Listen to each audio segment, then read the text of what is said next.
les côtes au crochet. Donc on va avoir les côtes horizontales, donc sur ce sens-là, et les côtes verticales. Donc là j'ai commencé des brides de base. J'ai déjà commencé mes 2 chaînettes. Je tourne mon ouvrage. Et donc, pour faire les côtes horizontales, on va commencer par ça. On fait... Bon là je suis en bride, donc je continue en bride.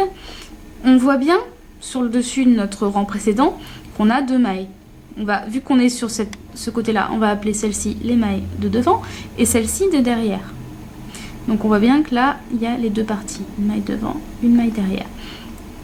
Et là, on va pas faire comme d'habitude. On va faire donc le jeté. Et au lieu de piquer dans la maille en entier, on va piquer juste derrière. Donc là, je pique juste dans le derrière de la maille.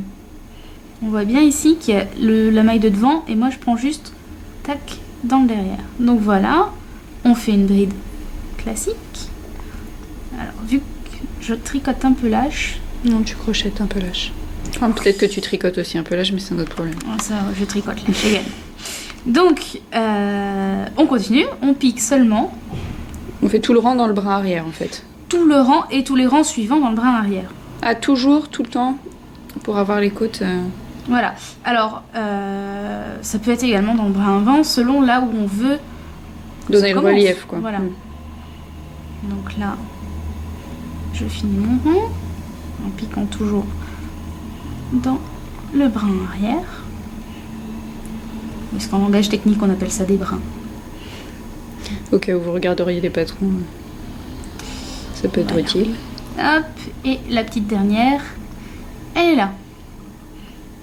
Donc là, on voit un décalage. Là, on voit bien un décalage et on voit une sorte de petite marque là, de petits traits, ce qui va faire les côtes. Donc, si on refait vite fait un rang en reprenant ce principe-là, hop, on tourne et on pique seulement. Tac. En fait, à partir du moment où on a décidé de piquer ou dans le brin arrière ou dans le brin avant, on reste dans le même brin pour tous les rangs, en fait. Oui, ou alors après, on peut s'arrêter selon l'effet qu'on veut donner. Mais si on veut faire un ouvrage complètement en côte horizontale, irrégulier, on continue jusqu'au bout. D'accord. Voilà. Et hop. Là, un peu de fil. Tac. Là. Oups là.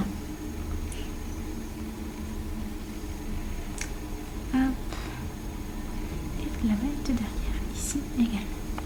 Et voilà, ça fait des côtes, ça fait du relief. Alors attends, parce que si on se met sur le côté, on voit qu'il y a un décalage en fait, contrairement à d'habitude. Et puis, quand on regarde de l'autre côté, ça fait un autre effet. Ouais, ça fait de la profondeur, quoi. Ça fait de la profondeur, alors que dans ce cas-là, c'est du relief, relief qui sort. Ok. Et là, du relief qui plonge.